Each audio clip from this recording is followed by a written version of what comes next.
Sana all, todo suporta ang gobyerno ng Singapore sa mga pamilyang may mga anak para sa kanilang edukasyon maging sa pagkakaroon ng sariling tirahan. Inanunsyo iyan ni Prime Minister Lawrence Wong sa kanilang National Day Rally. Para sa mga magulang, dadagdagan ang child care leave para magkaroon sila ng mas maraming panahon para sa kanilang mga anak. Babawasan din ang preschool fees kaya mas gagaan ang gastusin sa child care at early education. Pinalawak din ang housing support para sa mga first-time family applicants.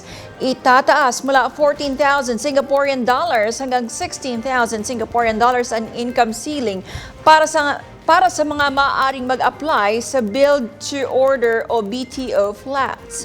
Isa pang mahalagang pagbabago, mas maraming anak, mas maraming pagkakataon sa housing ballot. Halimbawa, kung dalawa ang anak, may dalawang dagdag na ballot chance. Naghanda rin ang Singapore para sa mga pagbabagong dulot ng Artificial Intelligence o AI, kabilang ang suporta para sa mga manggagawang maaaring maapektuhan ng teknolohiya. Palalakasin din ang proteksyon sa mga kabataan online, kabilang ang mas mahigpit na age check at safeguard sa paggamit ng social media.